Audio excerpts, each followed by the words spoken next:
네, 안녕하세요. 세주TV 김주현입니다. 2023년 10월은 제가 세무사가 합격한 지 딱 10년이 되는 달이었습니다. 횟수로 10년 정도 이 업무를 하다 보니 많은 분들이 저한테 질문을 줍니다. 과연 세무사는 어떤 직업인지, 또 만족도가 얼마나 좋은지, 또 얼마 버는지 많이 궁금해 하시는데요. 오늘은 세무사 10년 차로서 세무사의 찐 현실에 대해서 말씀드리도록 하겠습니다. 네, 세무사라는 직업이 많이 좀 낯서신 분들도 계실 거예요. 세무사는 일반적으로 세금 문제가 발생을 했을 때 세법 규정을 적절하게 잘 찾아서 납세자의 절세에 도움을 주는 직업입니다. 간혹 많은 분들이 세무사를 찾아오시면은 마치 저희가 세법을 다 외우고 있을 거라고 생각을 하세요. 근데 아니에요. 세법이 너무나 많아서 저희가 외울 수가 없습니다. 세무사는 그때그때 납세자에 맞게 세무 규정을 잘 찾는 사람이다. 그래서 절세를 해주는 사람이다. 라고 이해를 해주시면 좋을 것 같습니다. 세무사가 되고 나서 정말 내가 세무사라는 직업을 잘 선택을 했구나 라는 생각이 많이 들었었습니다. 왜냐하면 저도 이제 새로운 곳에 가서 사람들을 만나게 되면 이렇게 명함을 주고받고 또 내가 어떤 일을 하는지에 대해서 이야기를 나눌 기회들이 많이 생기게 되는데 세금이 안 끼어 있는 곳이 없었어요. 그래서 내가 어디를 가도 누군가한테는 항상 도움을 줄 수 있는 사람이구나 라는 만족감이 굉장히 좋은 직업인 것 같습니다. 일반적으로 세무사 업무라고 하면 가장 전통적으로 많이 하시는 기장이라는 업무가 있죠. 사업자분들을 대상으로 하는 부분이고, 두 번째는 저희가 뭐 재산을 팔거나 아니면 증여하거나 상속하거나 이러는 재산세 관련된 업무가 있습니다. 세 번째는 컨설팅 관련된 업무가 있어요. 그리고 요즘 최근에 많이 핫한 경정청구 관련된 업무들.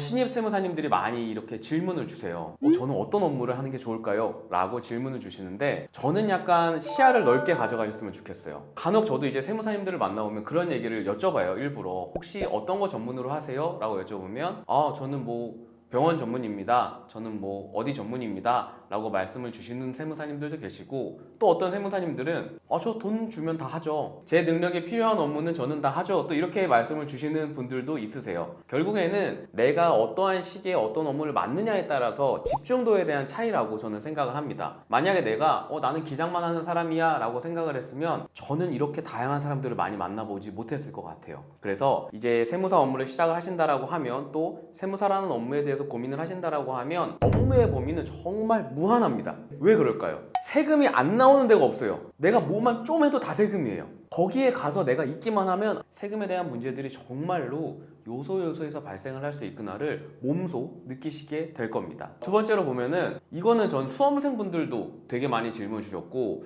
최근에 이제 저한테 찾아오신 후배 세무사님도 저한테 많이 궁금해하신 내용이었어요. 세무사로 업을 잘하려면 영업을 잘해야 된다라고 하는데 영업을 어떻게 해야 되는 거냐? 라고 질문을 주시더라고요. 저는 어땠을 것 같으세요? 저는 영업을 잘하는 사람일까요? 못하는 사람일까요? 저도 처음에 이제 2013년도에 합격을 하고 15년도까지는 이렇게 적극적으로 영업을 하지 않았어요. 그러다가 2015년도 10월에 안 되겠다. 이제 나도 영업이라는 걸 좀 해봐야 되겠다 라는 생각에 저는 주변에 계신 분들을 엄청 찾아가 봤어요. 그래서 어떤 분들이 이제 말씀을 주시더라고요. 나는 전단지를 해보니까 좋더라. 나는 밤에 모임을 많이 나가니까 좋더라. 나는 뭐 누구의 경조사를 다 챙겼더니 잘 되더라. 각자 본인만의 성공한 방식이 너무나 많은 거예요. 그래서 그때부터 저는 주변에 있는 친구들이랑 하나씩 시도를 해보기로 결심을 했습니다. 지금도 기억나는 게, 다른 세무사님이랑 둘이 신호등에서 이렇게 서로 길을 건너요. 그래서 여기서부터 저기까지 1층에 있는 상점들은 다 들어가는 거예요. 안녕하세요, 저는 뭐 서울에서 온 누구누구 세무사입니다. 이거를 정말 엄청 열심히 했어요, 그때 당시에. 그리고 또 제가 기억나는 건 전단지를 또 만들어서 뿌려봤어요. 전단지를 10,000장씩 이렇게 보내요. 10,000장 단위로 보내면 몇 명 연락 올 것 같으세요? 보통 3명에서 4명이 연락이 와요. 또 이거 해보다 보니까 나한테 안 맞는 거야. 그리고 또 그때 당시 어떤 분이 너는 안 된다. 저녁에 사람이 모이는 데를 많이 가야 된다. 이러는 거예요. 그래서 저 그때 결혼하고 나서였거든요. 매일매일 저녁을 약속을 잡았어요. 막상 바로바로 영업이 안 되는 거예요, 또 근데 이게. 그래서 어떻게 해야 될까라는 고민들을 되게 많이 하면서 새로운 선배님들을 되게 많이 찾아다녀 봤어요. 선배님 이거 어떻게 해야 돼요? 명함을 한 달에 한 통은 써야지, 넌 아직 나태하다. 알겠습니다. 그래서 막 명함 뿌리고 다니고, 이제 이러한 시행착오들을 많이 겪다 보니까 저도 이제 이렇게 이야기할 날이 오는 것 같습니다. 영업이라는 거는 성향하고는 상관없어요. 제가 그때 결혼했을 때라고 말씀드렸잖아요. 결혼하고 첫째가 임신을 했을 때인데 이렇게 인생에 역경이 생기면 성향은 다 무시가 됩니다. 그냥 영업해야 돼요. 그래서 혹 이 영상을 보시는 분들 중에서 나는 아이야 이런 분들도 계실 거란 말이에요. 저는 그 MBTI에 내 인생의 한계를 결정짓지 않았으면 좋겠어요. 그냥 해야 되니까 하는 겁니다. 무수히 많은 시행착오를 겪어보셨으면 좋겠어요. 왜? 그래야 본인한테 맞는 방법이 뭔지가 나오시게 될 거예요. 제 주변에 이제 업무를 잘 하시는 세무사님들이 많이 계세요. 어떤 분들 계시냐면 SNS를 열심히 해서 성공하신 분, 네이버 블로그를 잘 활용해서 성공하신 분, 유튜브를 잘 활용해서 성공하신 분, 또 본인이 세금 관련된 책들 써서 성공하신 분, 정말 세무사님들 중에서도 성공할 수 있는 방정식이 너무 많이 있어요.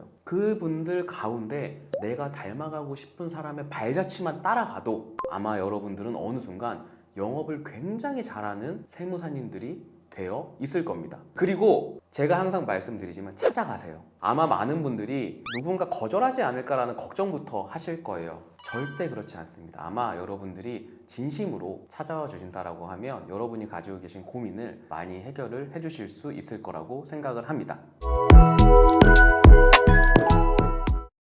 그 다음에 많은 분들이 궁금해 하십니다. 세무사 벌이.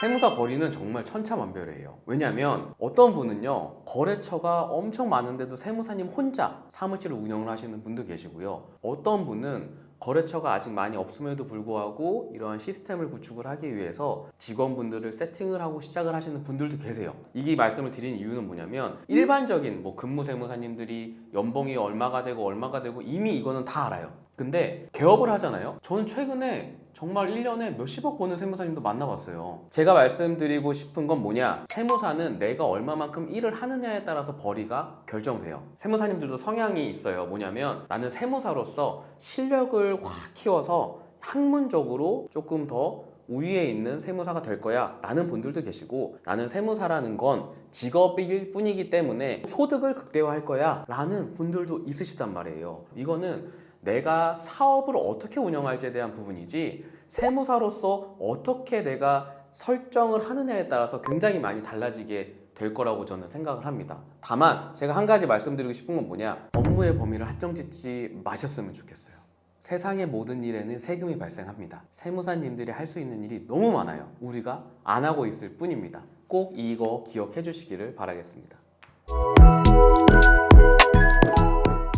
자, 이렇게 세무사로서의 업무에 대해서 좀 말씀을 드렸어요. 근데 근본적인 이야기를 좀 같이 해봤으면 좋겠어요. 세무사 왜 하고 계세요? 간혹 어떤 분들을 만나보면은 세무사가 내 삶의 전부인 사람들이 있어요. 물론 맞죠. 그것도 맞을 수 있죠. 근데 저 같은 경우에는 그 부분을 많이 좀 분리를 해보셨으면 좋겠어요. 뭐냐, 나는 세무사로서 이게 잘 안 되니까 나는 불행한 사람이야. 나는 세무사로서 잘 나가니까 행복한 사람이야. 이런 삶을 살아가시면 안 돼요. 세무사는 정말 그냥 직업일 뿐이에요. 만약에 여러분들이 힘들게 세무사가 됐다라고 하더라도 저는 어느 순간 갑자기 세무사를 그만둘 수도 있어요. 저는 다른 직업을 할 수도 있다고 생각을 하거든요. 왜? 직업이니까 저한테는. 제가 가지고 있는 저의 삶과 이 직업이 가지고 있는 거에 대한 경계를 저는 명확히 구분을 한번 해보시기를 바래요. 이게 여러분들의 삶의 행복을 좌지우지할 이유가 전혀 없습니다. 만약에 이러한 부분이 고민이 되신다라고 하면 본인에 대해서 더 많이 한번 고민해봐 주세요. 내가 어떤 사람인지에 대한 부분을 항상 고민해 보셔야 돼요. 근데 고민만 하시면 안 돼요. 제가 이거 진짜 많이 말씀드린 사항인데 이렇게 막 이야기를 하면은 후배들 중에서도 제가 그때 선배님한테 이런 이야기를 듣고 와서 이런 걸 시도를 해봤더니 어떻게 되게 좋았습니다. 너무 감사합니다. 이러는 분들이 계시고, 아예 또 깜깜무소식인 분들이 계시죠. 또 1년 있다 와서 똑같은 이야기를 하는 후배님들도 있으시단 말이에요. 근데 저는 여러분들이 너무 결과에 집중하지 않았으면 좋겠어요. 저도 지금 그러려고 굉장히 노력하거든요. 내가 할 수 있는 거에 집중을 하고, 간혹 이거 내가 할 수 있겠어? 혹은 내가 이거 해도 잘 되겠어? 라는 고민이 드시는 분들은 한 번에 100점짜리로 가려고 하지 마세요. 저는 내가 시도하는 것들이 한 번 시도했을 때 20점, 한 번 했을 때 30점, 이러한 업무들이 20, 30점짜리가 막 모여 있는 거예요, 저한테. 그게 어느 순간 저한테 100점의 결과로 올 거라고 생각을 하거든요. 그러다 보니까 뭘 시도하는 게 되게 쉬워요. 왜? 어차피 나의 기대는 20점이니까. 그래서 여러분들께서도 세무사 업무를 시작을 하실 때, 또 영업을 하시거나 고객을 만나실 때, 그리고 세무사의 업에 대한 근원적인 고민이 많이 생기실 때는 본인 스스로에 대해서도 다시 한번 고민을 하시는 계기가 되셨으면 좋겠습니다. 오늘 내용이 도움이 되셨다면 좋아요와 구독 부탁드립니다. 감사합니다.